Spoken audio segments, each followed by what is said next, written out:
So long, bros. There, three guys. Let's hit it.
Poet, politician, and concubine.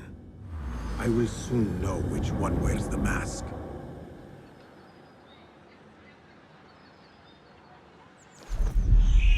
They say the harem is home to hundreds, secluded and kept from sight of men. This place may be more secret than Alamut.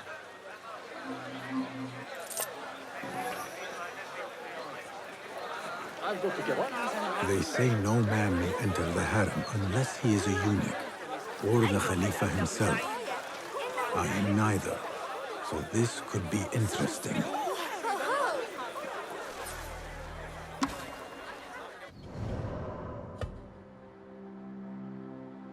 Eunuchs. Eunuchs were castrated men who enjoyed powerful positions at the Abbasid court and other Islamic courts of the Khalifa age. Although they were enslaved, they served the ruler in many capacities as elite court administrators, educators, treasurers, messengers, bodyguards, and military commanders. They also supervised the creation of luxury goods, such as this ivory carved casket. But one of their most significant duties would be ensuring the security and management of the harem. Consequently, they often collaborated with powerful women of the court. Aside from the Abbasids, and before them, the Umayyads, many other courts have used eunuchs throughout history, especially those of Tang, China, Byzantium, and Sasanian Persia. In all cases, the justification for their employment was that being childless and far from their own families and native lands, eunuchs had no ties to compromise their loyalty to the Khalifa and the elites they served. And their status as castrated males meant that they were not subject to restrictions on their interaction with women, unlike uncastrated males. Therefore, they had the freedom to interact with both men and women in court and to move in any space, especially in and out of the harem. And as such, eunuchs could act as messengers and political operators, serving as a link between the private and public spaces in the especially of the Khalifa's life. They were also often relied upon in politically sensitive situations, transmitting news of the ruler's health or even death outside of the harem, and commanding armies in civil wars and rebellions. Finally, eunuchs could be important members of court factions, especially those involving Khalifa's mothers and mothers of Khalifa's children. This could have dire consequences if they ended up losing their side, ended up on the losing side.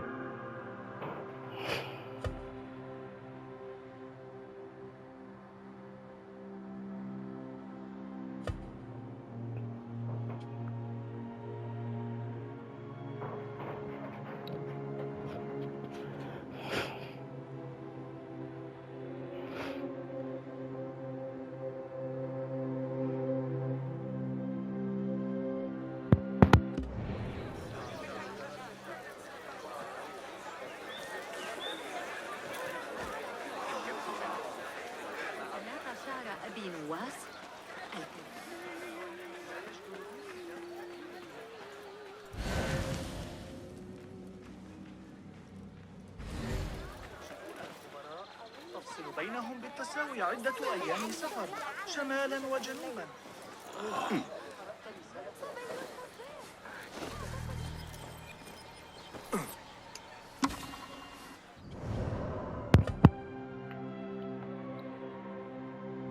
Harem. The original meaning of the word harem was sanctum, but it came to denote the private apartments of the Khalifa where the women and children of his family resided.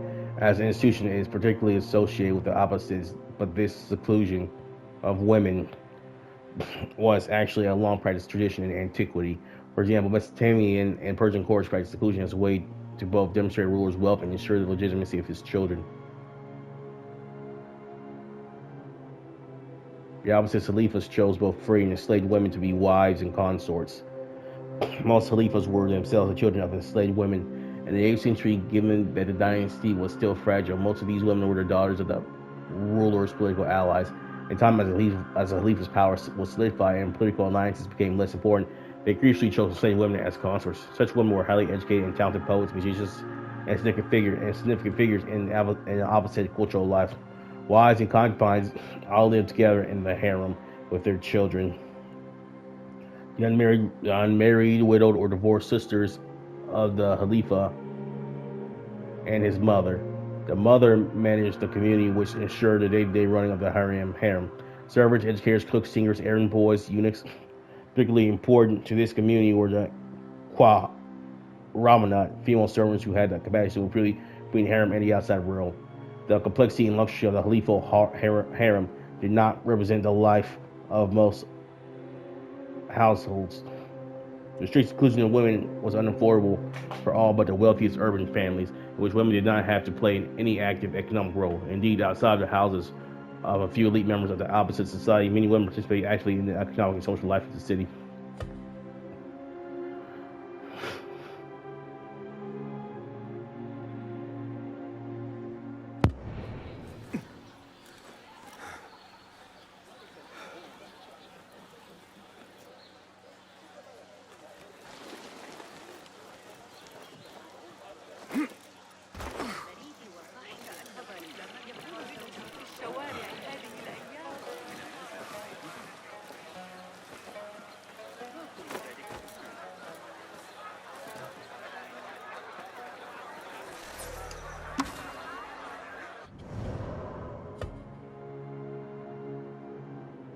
Powers of a Khalifa. The opposites hold over their empire, and much of the Muslim community came from their claiming of the title of Khalifa, the Arabic word from which it is derived. Khalifa means deputy and successor. In the context of leadership of the Islamic community, it meant the legal successor of the Prophet Muhammad. Khalifas enjoyed vast political and military powers. They raised armies, levied taxes, nominated judges and administrators, and negotiated diplomatic agreements. But their authority was not balanced, and they required the cooperation of local elites to ensure that their orders would be carried out. Also, while the Khalifa's power was theoretically sacrosanct, the democratic principle in Islam that upheld each individual's right to practice her or his faith meant that Khalifa's decisions could be challenged on the ground that they did not obey God's law, and many were. Shit.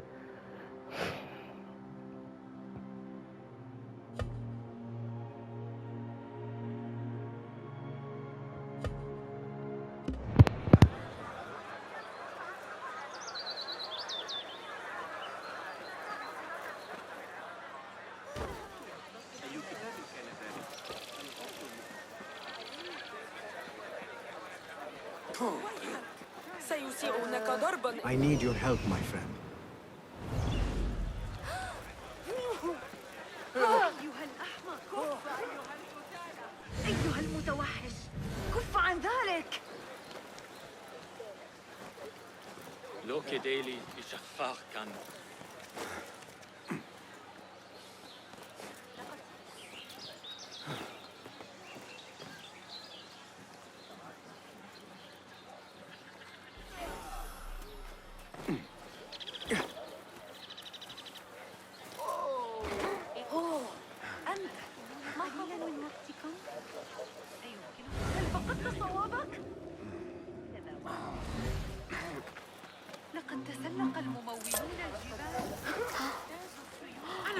مانع تمي؟ استمعت. ليس من شأن ديفوني حفظت هذه العجائب.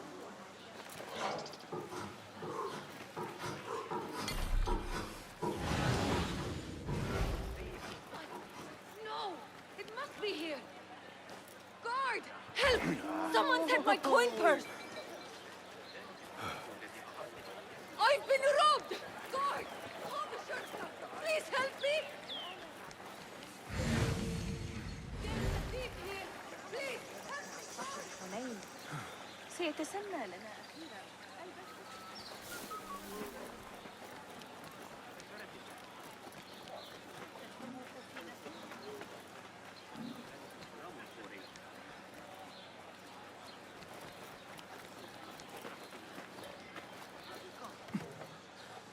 كل ما أنت أيها الوقح اللعين.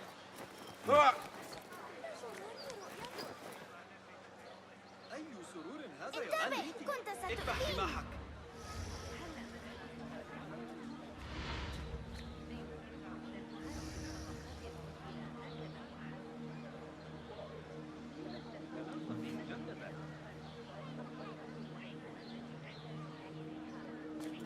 تعقدونها معي. تعالوا وشاهدوا بأنفسكم. سيتعامل الحارس معك.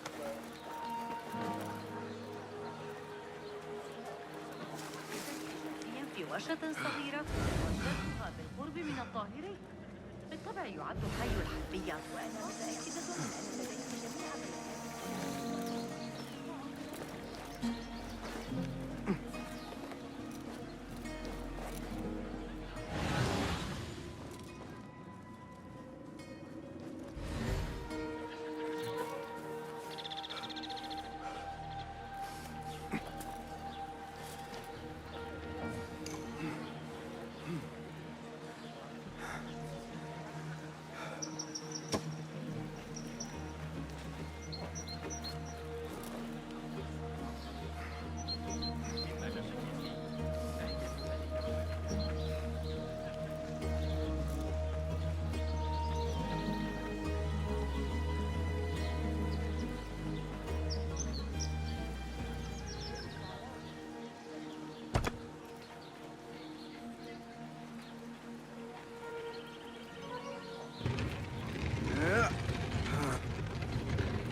Yeah.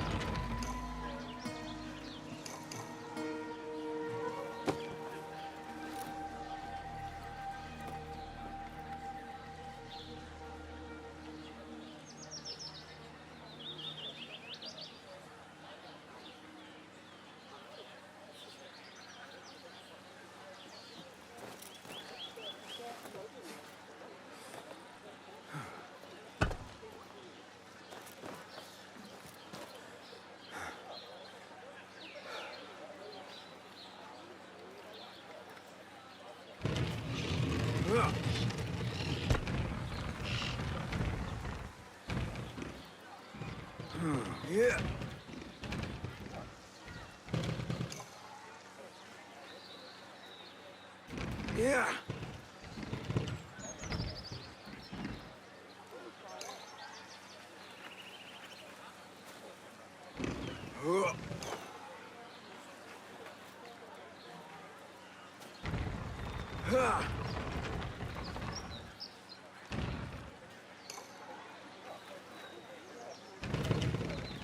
Yeah.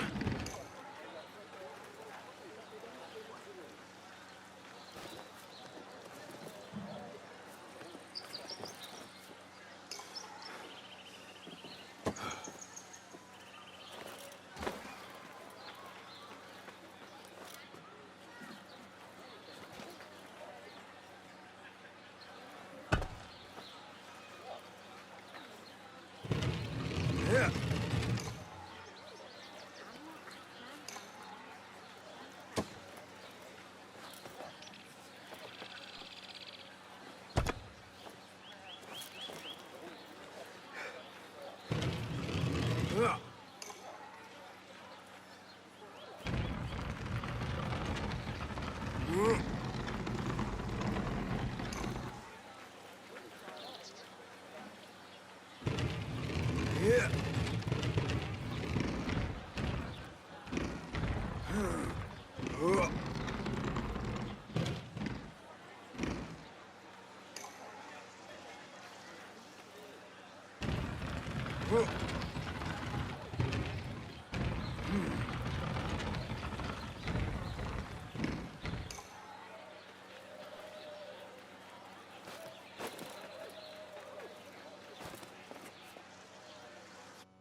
Yeah.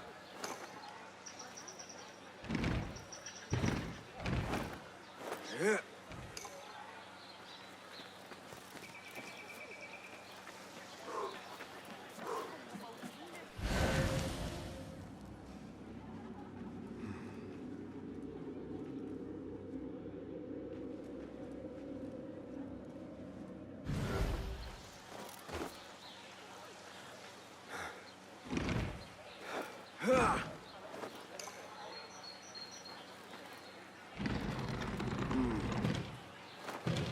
Yeah.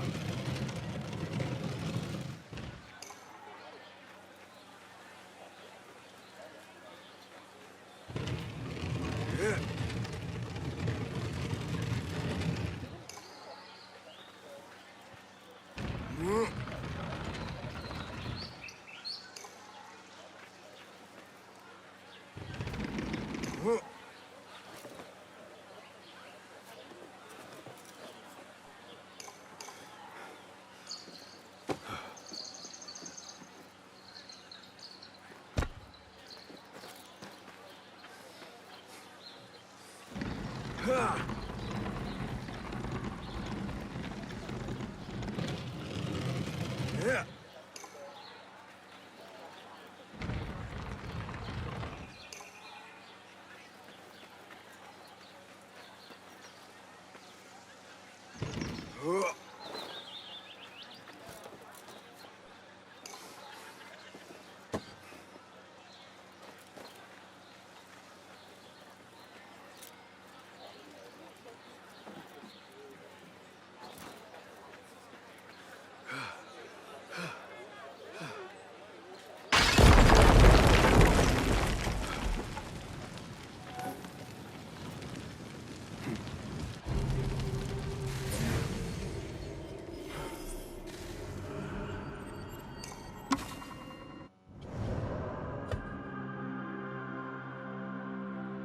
Al-Jahiz. Abu Uthman al-Jahiz the Bug-Eyed was a prolific 19th century writer considered to be one of the finest authors composing Arabic of all time. Born to a poor family of a black Camelier, his witty writing style attracted the attention and patronage of Baghdad's high society, which he proceeded to delight and satirize in more than 120 books. Al-Jahiz's specialty was composing works of adab. This literary corpus sought to represent, through eclectic examples, the mix of good manners and high culture ambitious government official and high culture. The mix of good manners and high culture, an ambitious government official, court hanger-on, or scribe was expected to possess in order to shine in elite circles. For example, elite elements of history and poetry, famous rhetorical retorts, jokes, anecdotes, and so on and so forth. As such, al-Jahiz's books touch upon many different subjects, making still relevant observations. In his Kitab al-Hayawan, Book of Animals, for instance, he describes the more than 350 species of animals known at the time and remarks on how environmental factors create new characteristics in the organisms that are passed to the offspring of survival animals. Like Charles Darwin, besides selling fish during his childhood, his only known professional activity was to write and appear in intellectual salons, majlis. Hence, he is one of the first professional writers in history.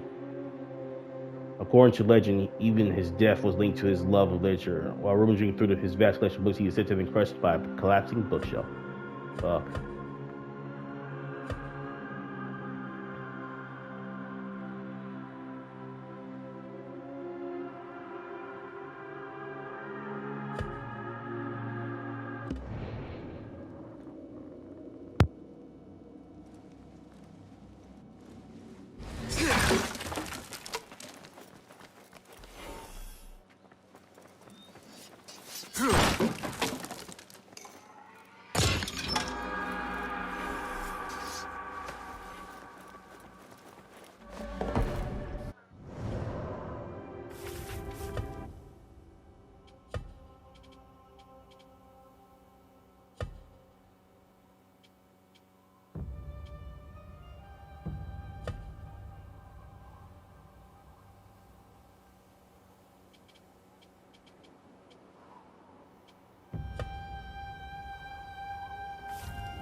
I'm a master assassin.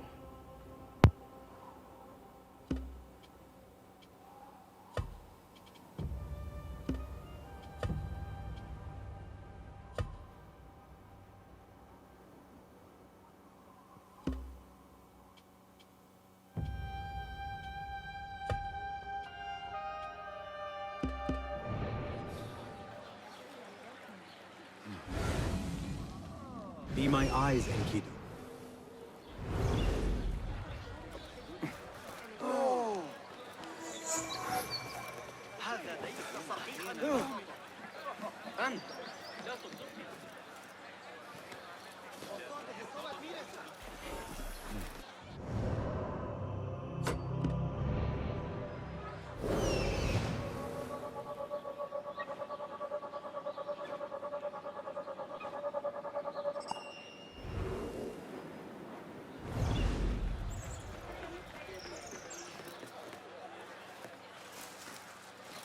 What beautiful homes. Far different from the slums of Anbar.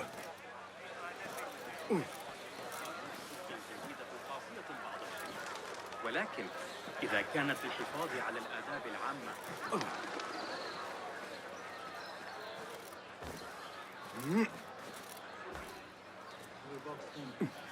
من الأفضل أن أتسكع بالجوار. What have you... Here, only the finest craftsmanship. Sold.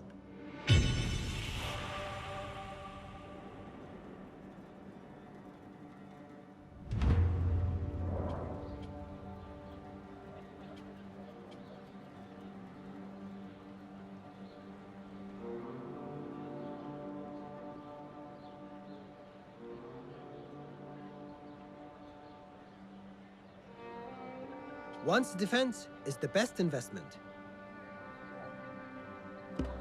Is that all for now?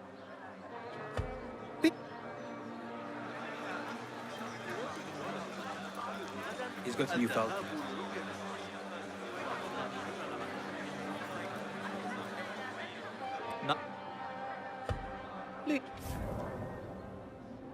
A subtle but delightfully deadly enhancement. Can I be of further?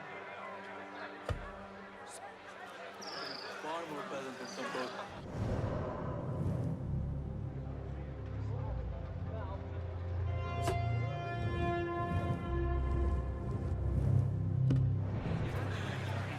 Boats.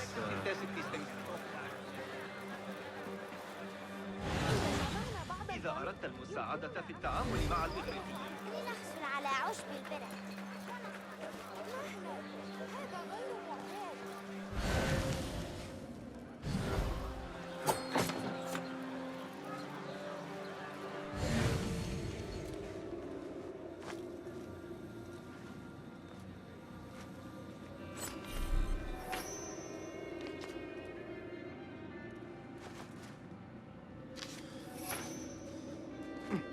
Let us hope she is home.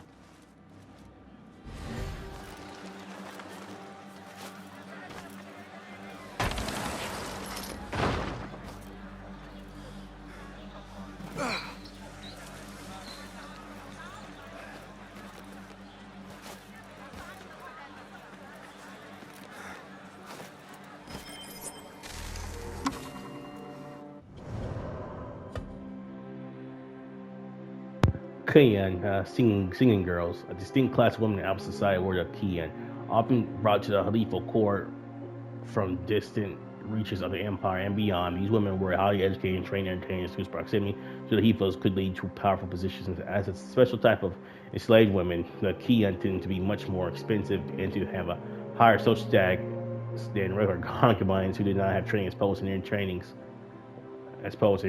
Interesting. Most Kian were brought as girls or teenagers into rich households or special singing schools. Many would have served in other elite households before joining that of the Khalifa. They would have been tutored extensively in dancing, music composition, and performance, poetry, and calligraphy by renowned masters as well as by former Kian. These years of training made them some of the leading poets and performers of their time, and a significant portion of medieval Arabic female poets whose work survives today were Kian. Amongst them, the most famous was Arib al-Mamunia, whose skills made her rich, influential, and eventually free through a career spanning the courts of 5 Khalifas.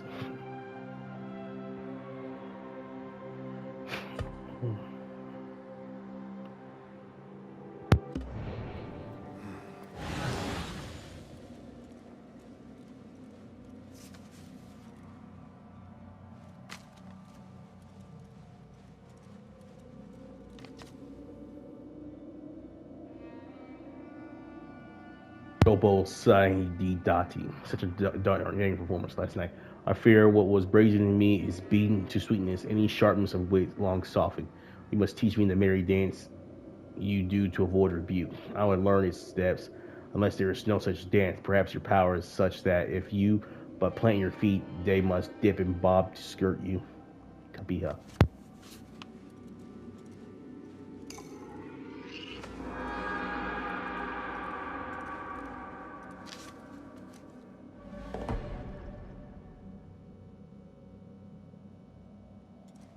Burn Farmers let the hunter set his snares. Ah, the lava will not be bound. All torn. But here is a fragment. Let the hunter set his snares. A Thalab will not be bound. The Order does love their coded names. Perhaps she fears Hidden Ones hunt her.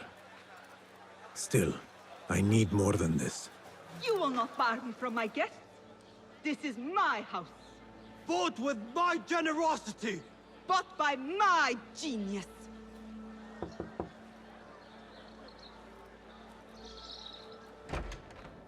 For tokens, favors, and personal dedications, you may find Sayyida Arib in the garden after her recital. Good day. You must be her patron. It is an honor, Sayyidi. If I may, I seek a private audience with the poetess. Do you? I have been moved beyond words by her words. Symmetry of sky and sea. I only wish to express my sincere admiration. Pretty words. Nearly as pretty as hers. And just as false. We both know what mask she wears, don't we? Mask, Sayyidi. Enough, Saidi. I know what you are, and I know why you've come. You think I haven't seen you skulking in the shadows. She's no longer party to your plots. Your secret meetings, your foolish nicknames. I have scrubbed her clean of them. For I have set a watch on her door. My men dog her recitals. Every letter she's had of you I have shredded or sent back. Sent back? You will find them piled at the Postal Bureau. Burn them. Bury them. Do what you will. You can choke on them for all I care.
Foolish nicknames, secret meetings.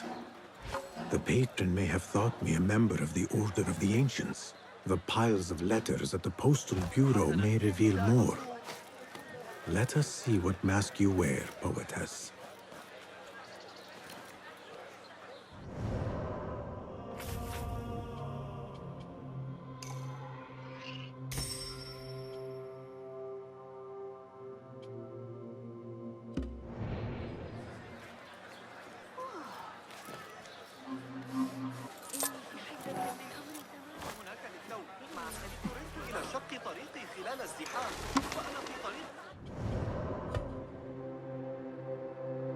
Marriage and divorce. Most weddings were about the union of two families as much as the union of two individuals.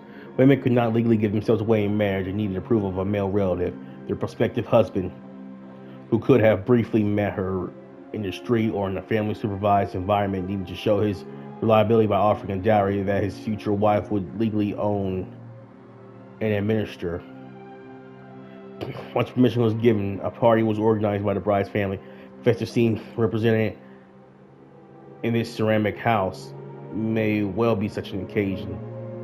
Some interpretations of religious law permitted men to have as many as 4 wives at the same time, as husbands were required to offer equal attention and resources to each of their spouses. And in some legal schools, to obtain their current spouse's permission to marry again. Wow. The number of polygamous relationships was actually quite low outside of elite society. Divorce was a normalized feature of opposite society. Quranic verses in religious law framed divorce as a right both spouses could claim, though the husband needed to only say it while the wife had to act through her male relatives. Any motive could be provided, and a separation could happen even if the couple had children. In that case, they would remain with their mother until they reached a mature age, at which point they would go live with their father. Oh, that's interesting. Very progressive for the time when you really think about it. Most time, history begins with the father.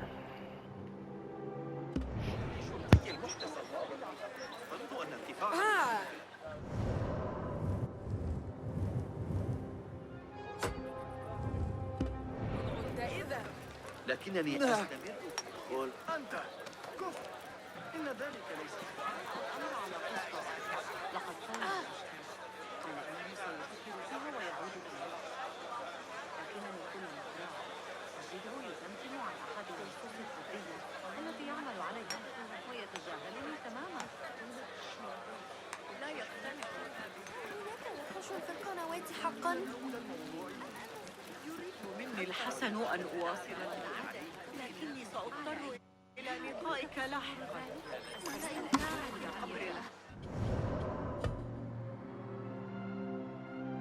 Singing and poetry. Sometime around 850, an epic showdown took place on the estate of one of the empire's elite. The two most prominent Queen singing girls of the time, Arif al-Mamunia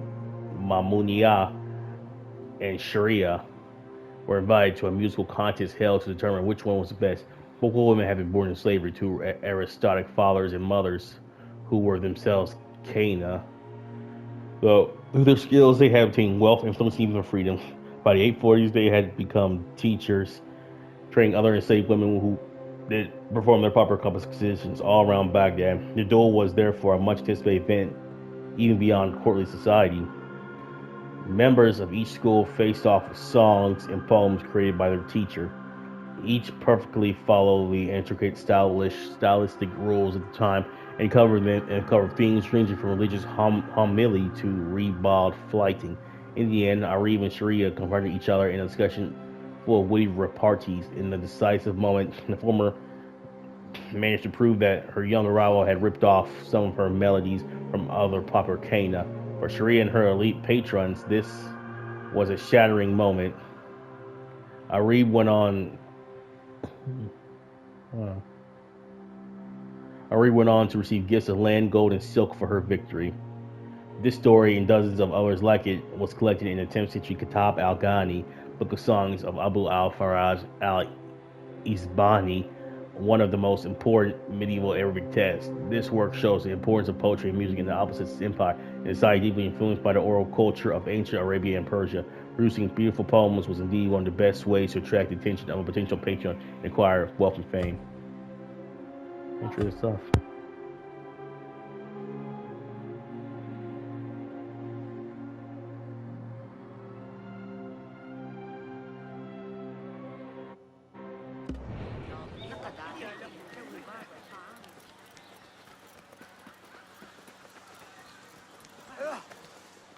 تفسيك انت كلب. علي استدعاء الحرس؟ كف عن ذلك. هذا إذن. يريد كبير الأذنين. What do you see, Enkidu?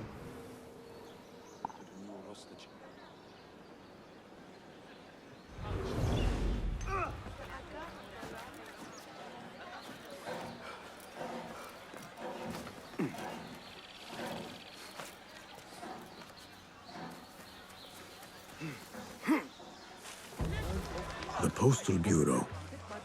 I will do as the Huyun do. Sift through strangers' mail and sniff out conspiracies.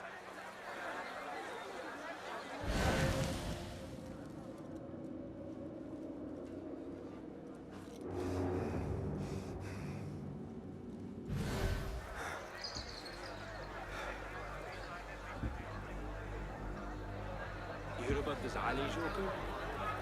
He shows up at court, and now he's got fingers in everyone's so weak. I smell a rat.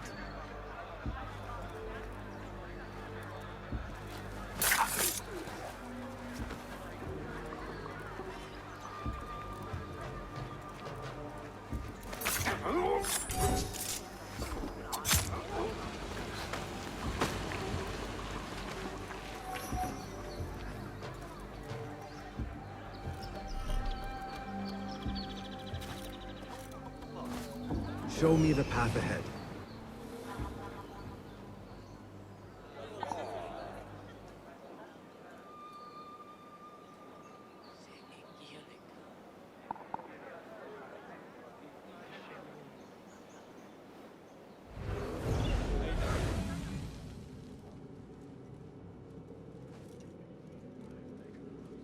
Fighting with the Amir of Baghdad back in 38.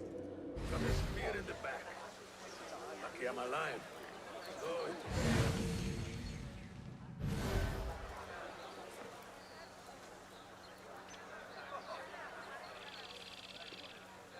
Basim was the riot by the Durta last month. The Christians drinking got out of hand. Men dressed as women. Hold on!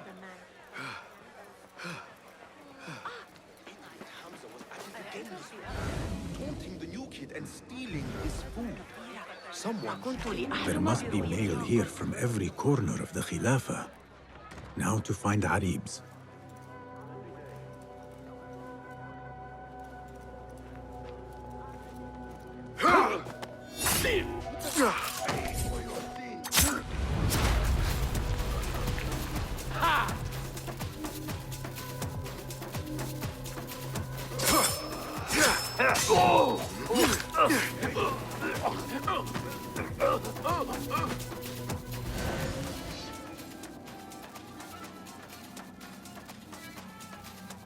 I see.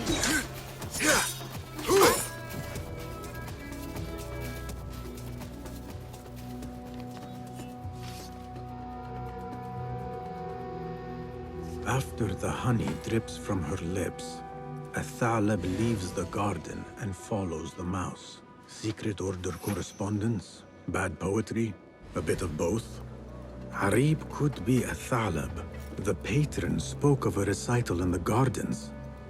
I could give this letter to Harib and see where the vixen leads me. Dearest Harib, your poetry has touched me deeply. You are my oasis, lush and ya al-qaraf.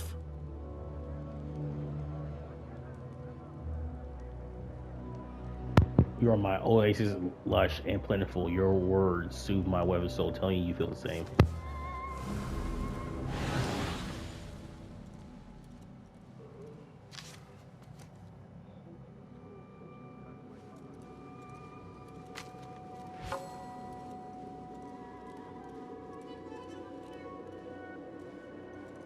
Please note that your payment of 15 dinars is overdue and must be... No. Remember no later than 20 Safar, or you will be subject to an additional fine.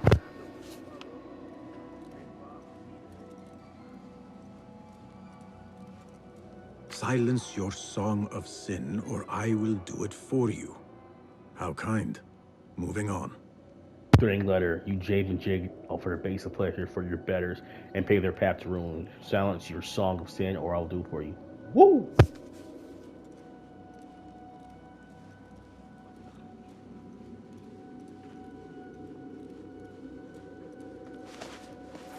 Abu Abdullah is the true Khalifa and will soon reclaim his stolen throne. I will leave this one for the Uyun. Time is near at hand. Wait for my signal.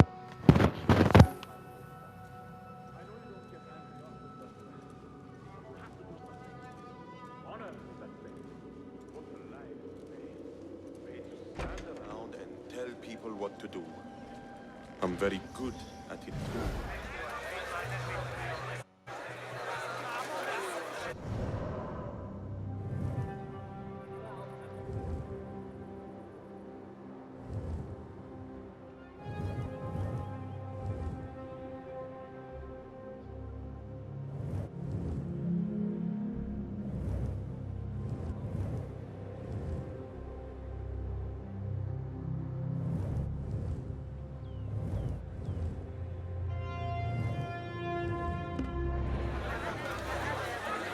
I will go to the garden, give Athalab her letter, and follow where she goes.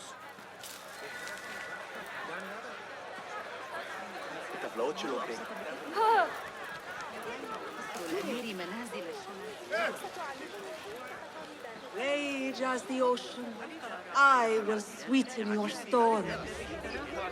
Scorch as the desert, I will bathe in your heat.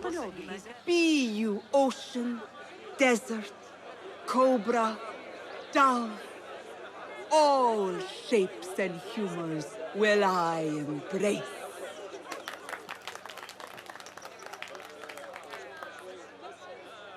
Hello there. Have we met? Come, don't be shy. I rarely bite and I never leave a mark.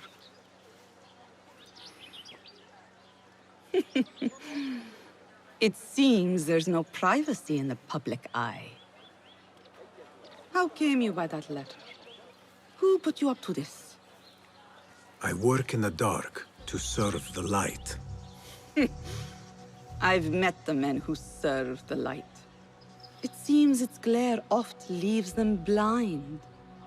Are your masters so blinkered and bumbling? You were warned, you son of a dog. Come a reap.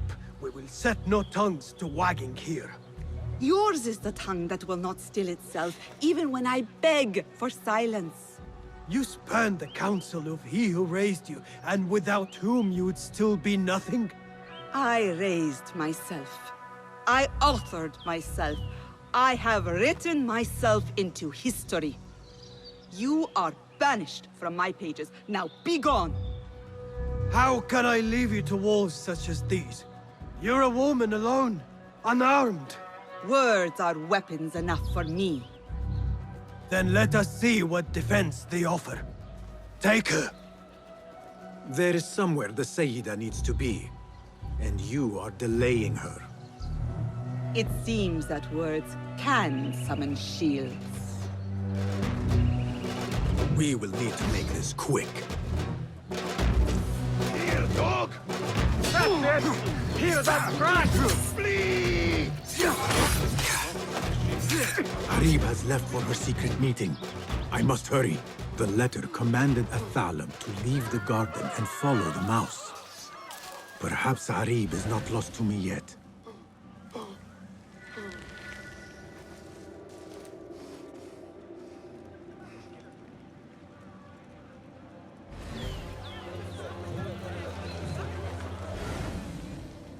How far will the fox flee?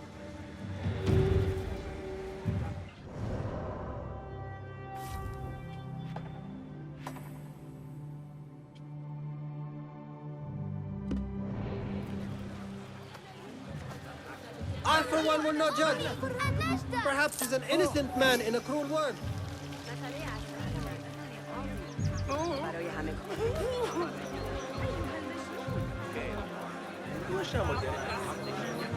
The guards will be ever vigilant.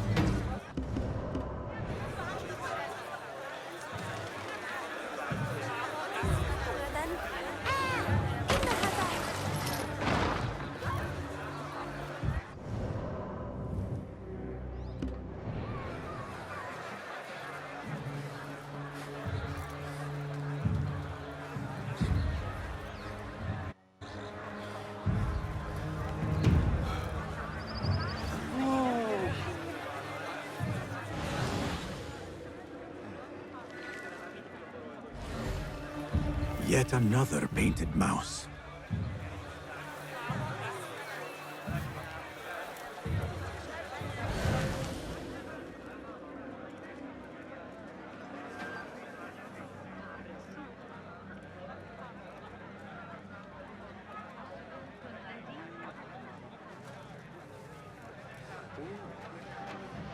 Dogs are kind.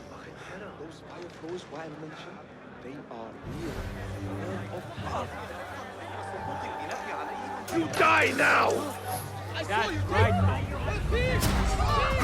So much for staying hidden.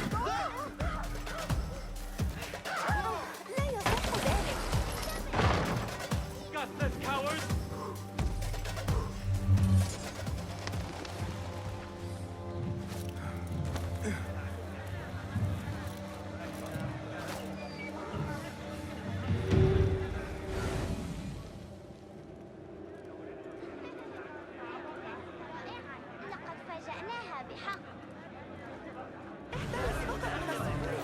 والصبيان الحمقى.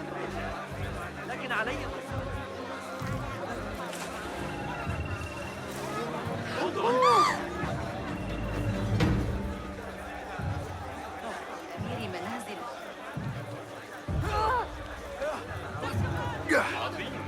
Another crumb to follow.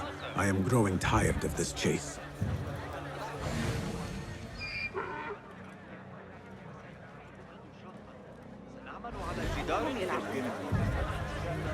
لا يزال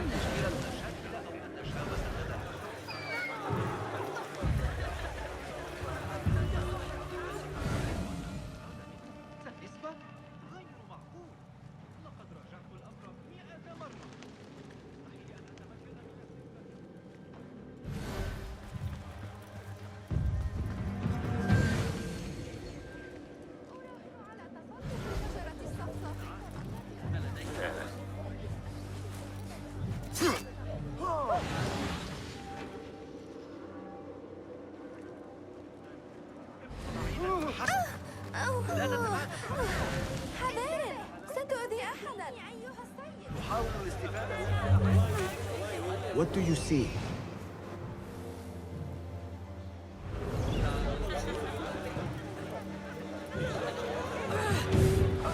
توخى الحذر أيها السيد، ذلك ليس آمنا. آخر أفكار الدمار. كنت أنوي أن أقول. Really? I like mine. What kept you? What do you think? Not again. Alright guys, follow for this one here. Bronson 3 out. Then who's you guys. See you later.